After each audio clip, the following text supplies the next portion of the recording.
तो फाइनली आप सभी आंगनबाड़ी सेविकाओं का, सभी सहायिकाओं का इस नए यूट्यूब चैनल पर एक नई और इन्फॉर्मेटिव जानकारी के साथ मैं फिर से स्वागत करता हूं। आज के लिए बिहार आंगनबाड़ी के संबंध में एक खबर हमें प्राप्त हुई है, जिसके बारे में विस्तार से हम आपसे इस वीडियो में चर्चा करने जा रहे हैं।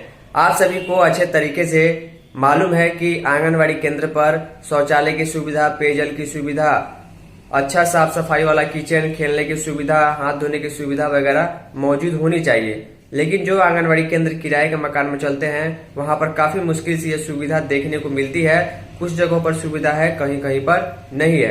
अब इसी के संबंध में बिहार की राजधानी पटना से पूरे बिहार के आंगनबाड़ी केंद्रों के लिए एक बड़ी खबर प्रकाशित की गई है कि आंगनबाड़ी केंद्रों की रैंकिंग जारी की जाएगी और यह रैंकिंग जो है इन्हीं सारी सुविधाओं के आधार पर होगी और केंद्र को पुरस्कृत भी किया जाएगा। तो इसके संबंध में खबर है, चलिए आगे हम आपको दिखाएं जो आपके आंगनबाड़ी केंद्र पर उपलब्ध सुविधाओं के आधार पर दी जाएगी।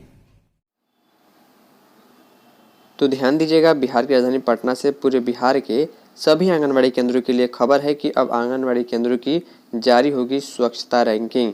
यानी कि यहाँ पर जो है स्वच्छता के संबंध में एक रैंकिंग जारी की जाएगी कि कौन सा आंगनबाड़ी केंद्र किस परिणाम या किस तरीके के काम में क्या है। और ये रैंकिंग जो है आंगनबाड़ी केंद्र पर जो सुविधाएं उपलब्ध होती है जो स्वच्छता के संबंध में, उसके रिलेटेड जारी की जाएगी।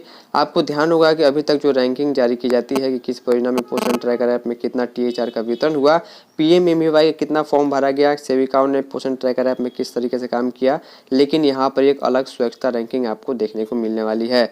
लिखा गया, बिहार सरकार आंगनबाड़ी केंद्रों को अधिक स्वच्छ, सुव्यवस्थित और बाल अनुकूल बनाने की दिशा में एक महत्वपूर्ण कदम उठाने जा रही है। राज्य के सभी आंगनबाड़ी केंद्रों की स्वच्छता रैंकिंग जल्द की जाएगी। इस प्रक्रिया के माध्यम से प्रदेश भर में मौजूद करीब 1,13,000 आंगनबाड़ी केंद्रों का समुचित मूल्यांकन किया जाएगा, इवैल्यूएशन किया जाएगा।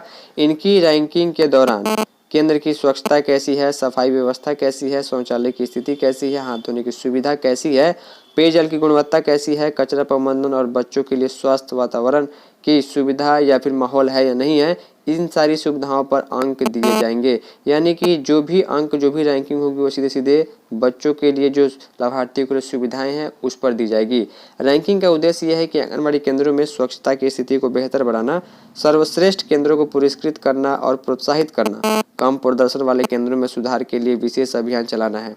साथ ही बच्चों के स्वास्थ्य, पोषण और समग्र विकास को स्वच्छ वातावरण से जोड़ना, जीविका दीदियों, आंगनबाड़ी कार्यकर्ताओं और सहायिकाओं को स्वच्छ बनाए रखने के लिए जिम्मेदार बनाना है। यह रैंकिंग ICDS, जीविका और लोहिया स्वच्छ बिहार अभियान के साथ समन्वय की जाएगी। यानी कि तीनों मिलकर इसकी रैंकिंग तैयार करेंगे और इस पर काम करेंगे। तो ये खबर थी बिहार के आंगनबाड़ी केंद्रों के स्वच्छता रैंकिंग के संबंध में। उम्मीद करूंगा आप लोग अपना काम अच्छे तरीके से कर रहे होंगे। इस वीडियो में इतना ही। धन्यवाद।